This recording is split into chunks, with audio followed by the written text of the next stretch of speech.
Kabajamtoota daawwattoota Wirtuu Miidiyaa akkam jirtu nagaan keenya bakka jirtan maratti isin qaqqabu baga ayyaana damaraatiin nagaadhaan geessan akkasumas ammoo baga jala bultii ayyaana masqalaa dabalataan ammoo ayyaana Mawliidaa kan bara 1498 nagaan geessan isin jenna guyyaa ayyaanaatiin oduu galgala kanaan isinitti himamu oduu waliin halalisaa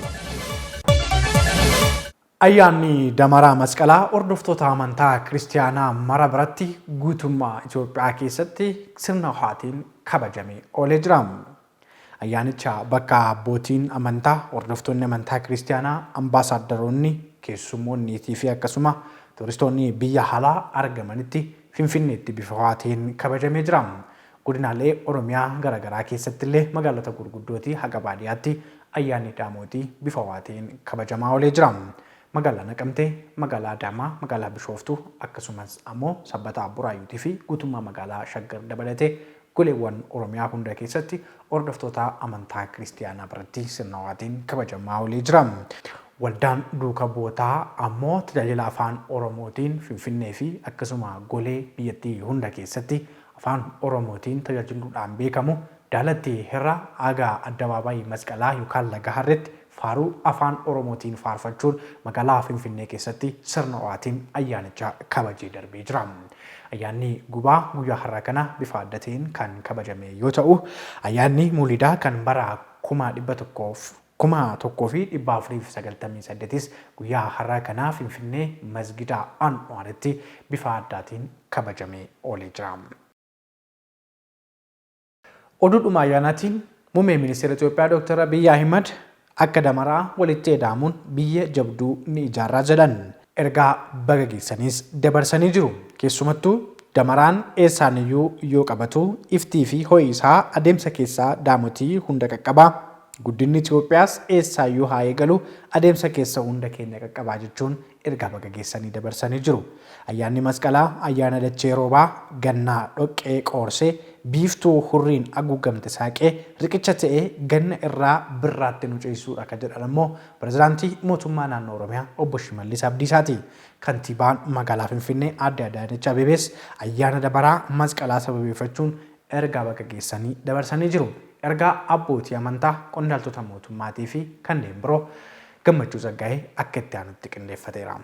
Ayyaanni damaraa masqalaa magaalaa Finfinnee fi kutaalee biyyattii bakkoota garagaraatti kabajamuu eegaleera. Damaraan masqalaa guyyaa ayyaana masqalaa bifa jala bultiitiin kan kabajamu yoo ta'u, maqaa ifa fannoo jedhamuunis ni beekama. Ayyaanicha ilaalchisuun aangawoonni mootummaa, abbootiin amantaa, dhaabbileen mootummaa fi miti mootummaa garagaraa ergaa baga geessanii dabarfataniiru. Muummeen ministeeraa FDR Dr. Abiy Ahmed ayyaana masqalaa sababeeffachuun ergaa baga geessanii dabarsaniiru. Damaraa jechuun ida'uu, ida'amuu fi kuusuu jechuudha. Damaraan mallattoo jijjiiramaati. Gatii fi mallattoon fannoo yakkamtoota fannisuuf oolaa ture kan itti jijjiiramedha. Damaraan namoota hedduu walitti qabuun kan wal bira tursiisudha. Damaraan kan irratti dabalu, kan faca'ee walitti qabu, wanta bittinnaa'e tokko ida'uu fi walitti fiduu ta'uu ergaa isaaniin kaasaniiru. Akkasumas pirezidaantii mootummaa naannoo Oromiyaa obbo Shimallis Abdiisaa ayyaana damaraa masqalaa ilaalchisuun ergaa baga geessanii dabarsaniiru. Ayyaanni ayyaana masqalaa dachee rooba gannaan dhoqqooftee qoorsee biiftuu hurriidhaan haguugamtee saaqee riqicha ta'ee gannarraa birraatti kan ceesisu ayyaana kabajamaadha. Ayyaanni masqalaa uummata Oromoo biratti jaalalaaf tokkummaan kan kabajamu, kan arjoomuu malee waaqiin keessa hin jirre ayyaana quufaa fi sugaati. Kanaaf masqalli mootii ayyaanaa jedhamee uummata Oromoo biratti miira addaan kabajama. Uummata Oromoo biratti booqaan birraa taatee wal jijjiirraa yeroon dhufu qofaa osoo hin taane sochii hawaasummaa fi dinagdee sababa rooba cimaan gargar fagaatee ture deebi'ee jiraachuun ilma namaa imala haarawaaf qopheessa jechuun ergaa fi hawwii gaarii ayyaanichaa dabarfataniiru. Bifuma wal fakkaatuun kantiibaan magaalaa Finfinnee Aadde Adaanech Abeebeen ayyaana damaraa masqalaa sababeeffachuun ergaa baga geessanii dabarsaniiru. Ayyaanni masqalaa ayyaana Yesuus Kiristoos dhala namaaf jecha garaagarummaa tokko malee du'aaf dabarsee of kennuun jaalala gita hin qabne itti mul'ise ta'us ibsaniiru. Nutis jaalala Yesuus fannoo irratti mul'ise fakkeenyaa taasifachuun jaalala tokkummaa fi waloomaan akka damaraa ida'amuun wal kabajuu fi tokkummaan jiraachuu qabna jedhaniiru. Hundi keenya nageenyaa fi misooma magaalaa keenyaaf akka damaraa Damaraa yaa'ii dhaamnu jechuun erga dhaamanii booda ayyaanni Damaraaf masqalaa ayyaana jaalalaa, nageenyaa fi fayyaa akkasumas kan badhaadhinaa akka ta'u hawwaniiru. Dabalataanis afyaa'iin caffee Oromiyaa Aadde Sa'aadaa Abdurrahmaan ayyaana masqalaa sababeeffachuun ergaa baga geessanii dabarsaniiru. Masqalli hordoftoota amantaa kiristaanaa biratti seenaa fannoo Kiristoos waliin kan wal qabatu, barri haaraan seenee baatii jalqabaa irratti ayyaana kabajamu ayyaana guddaaf jaallatama. Oromoo biratti ammoo masqala mootii ayyaanaa jedhamee kan beekamu kanaan baga isin ga'e jechuun ergaa gammachuu ayyaanaa fi hawwii gaarii hawaasa biyyattiif dabarsaniiru. Gama biraatiinis mootummaan naannoo Hararii hordoftoota amantaa kiristaanaatiin baga ayyaana Damaraa masqalaa geessan jechuun ergaa dabarseera. Hawaasni kiristaanaa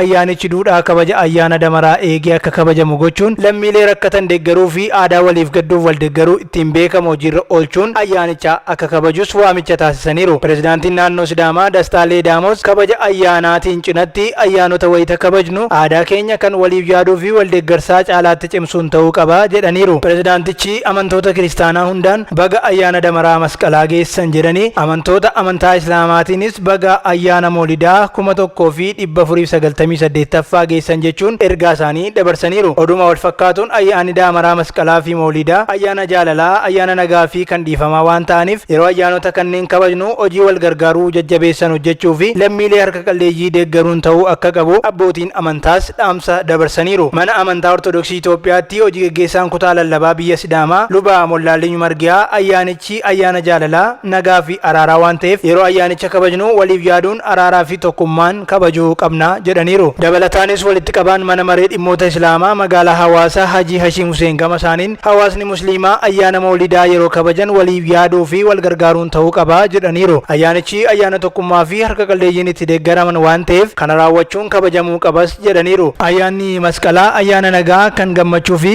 kan hawaasni itti harka wal qabuun itti wal deeggaran akka ta'u qooda fudhattoonni hunduu dhaammataniiru. Marsaalee hawaasummaa fi miidiyaalee biyya keessaa wabeeffanne.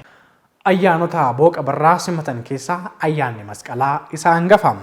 Ayyaanni kun mootii ayyaanotaa jedhamuunis Oromoo biratti ni kabajama. Ayyaanichi bifa amantaa kiristaanaatiin kan kabajamuu fi akkasuma Oromoo birattis gama aadaatiin ni kabajama. Ayyaana kana sababeeffachuun gamaa gamanaatii sirnoota inni ittiin kabajamu ilaalchisee Odaa Abtaamuu dabalata qaba. Saba Oromoo biratti ayyaanota booqaa birraa simannaa mul'isan keessaa ayyaanni gubaa yookaan masqalaa isa tokko. Ayyaanni kun Oromoo biratti mootii ayyaanotaa jedhamee waamama. Ayyaana masqalaa ilaalchisee yaadoti ka'an lama jiraachuun kan wal falmii uumuudha. Yaadoti ka'an kunis Oromoon bu'uurri ayyaana gubaa yookaan masqalaa kun aadaa Oromoo duriin wal qabata. Kanaafuu bu'uurri isaa aadaadha kan jedhuu fi hordoftoonni amantaa Ortodoksii Tawaahidoo Itoophiyaa ammoo lakki bu'uurri ayyaana masqalaa amantii kiristaanaatii kan jedhudha. Yaada kana ilaalchisee luba mana amantii kanaa kan ta'an lubni Balaay Mokonnin seenaan ganamaa ayyaana masqalaa amantii yoo ta'u yeroo ammaa garuu aadeffatameera jedhan. Dabalataanis kitaaba isaanii kiristaanummaa fi Oromoo bara durii hanga ammaa jedhu keessatti aadaa fi amantiin dhimmoota waliin deeman ta'uu ibsaniiru. Faallaa kanaatiin ammoo qorataa fi barreessaa aadaa fi seenaa Oromoo kan ta'an obbo Dirribii Damusee Bokkuu bu'uurri ayyaana gubaa yookaan masqalaa aadaa fi falaasama Oromoo isa ganamaati jechuun ibsu. Yaadoti wal falman lamaan jiraatu malee ayyaanni masqalaa kun bara 2013 dhaabbata biyyoota gamtoomanitti jaarmiyaa barnootaa saayinsii fi aadaa UNESCO irratti akka hambaa killayyaatti kan galmaa'e masqalli kutaalee Itoophiyaa garaagaraa keessatti bifa aadaa fi amantiin kabajamaa yoo naga'uusaa himama.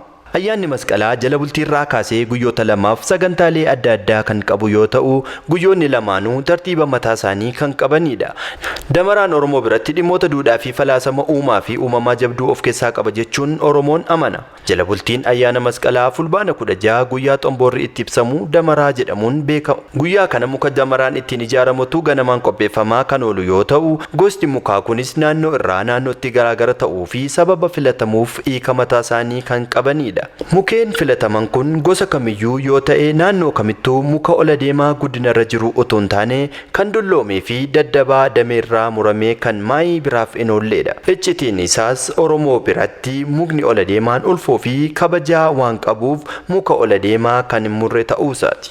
Akaakuu muka jiidhaa fi gogaan guyyaa damaraa manaa fi balbala ooyisuun kun jireenyi keenya waggaa guutuu kan itti oo'e haa ta'u ergaa jedhu qaba jechuun falaasama akkasii qabaachuun Oromoo biratti amanama. Mukeen damaraatiif balbala dhaabaman baay'inni isaallee ergaa mataasaa akka qabu hayyoonni umuriin bubbulan ni dubbatu.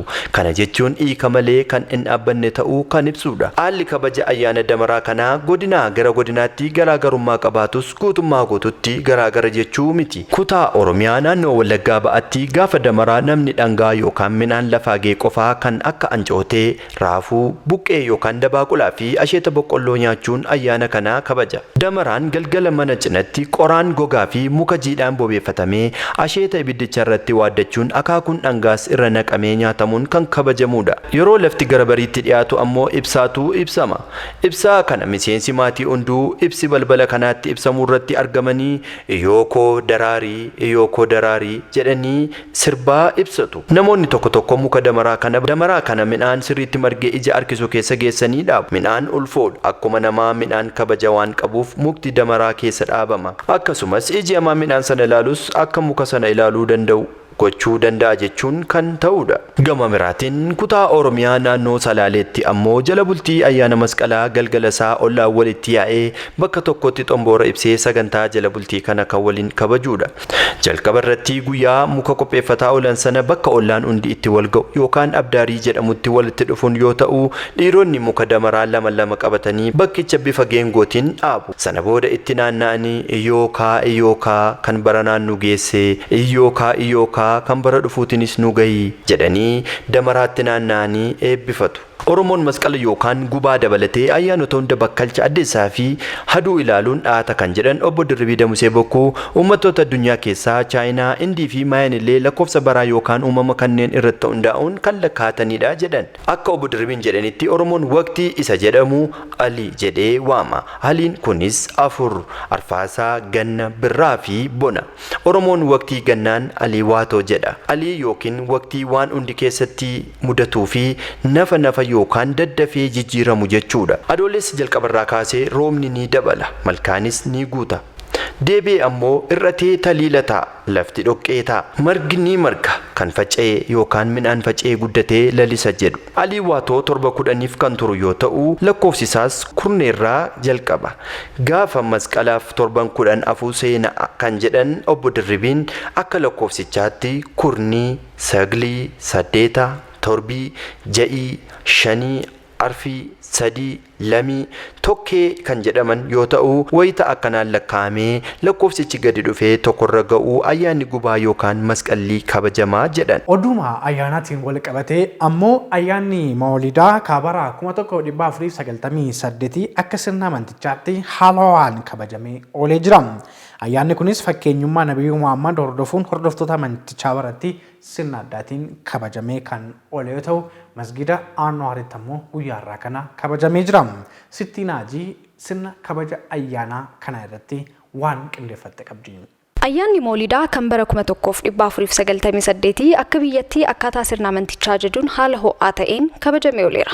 Barsiifata amantii Islaamummaa keessaa inni tokko Nabii Muhammad ergamaa Rabbii akka ta'e amanuudha. Namni tokko yeroo amantii isaa gara Islaamummaatti jijjiiru kan jedhu keessaas Nabii Muhammad ergamaa Rabbii akka ta'e ni amanaa kan jedhu keessa jira. Kunis Nabii Muhammad amantii Islaamummaa keessatti bakka guddaa akka qaban kan nuuf mirkaneessuudha. Nabiyyuu Muhammad barsiisaa hojii gaariiti. Namoota yookaan uummata karaa badiirraa qajeelchuuf Nabii Rabbiin filatamanii addunyaadhaaf ergamanidha. Abbaa murtoo gaariidhaas kan bifaa fi amalaan haalaa fi akkaataan gargar osoo hin baasinii fi wal hin caalchisin murtoo kennanidha. Fakkeenya nageenyaa fi haqa akka ta'anis homaa shakkii hin qabu. Waa'ee nageenyaa irratti hedduu barsiisaniiru.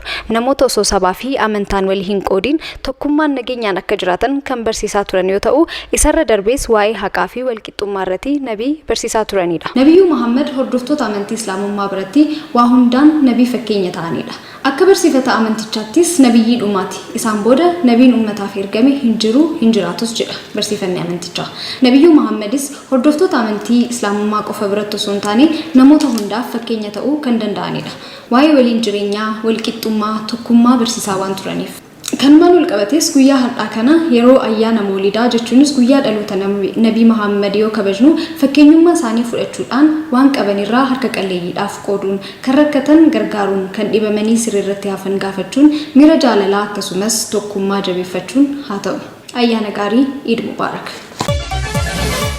Daawwattoota Wiirtuu Miidiyaa oduun keenya galgala kana dhimmoota ayyaanaa irratti kan fuulleffatan kanneen kana fakkaatan turan ayyaanni ayyaana gaarii isiniif haa ta'u jecha Wiirtuu Miidiyaan sagantaa bashannanaa addaa isiniif qopheesse guyyaa borii Prime Miidiyaa irratti akka daawwattan isin afeera. Gama miidiyaa hawaasaa Wiirtuu Miidiyaatiin ammoo dhangaalee bashannanaa garaagaraa isiniif qopheessinee jirra. Nu daawwadhaa isiniin jenna. Ashama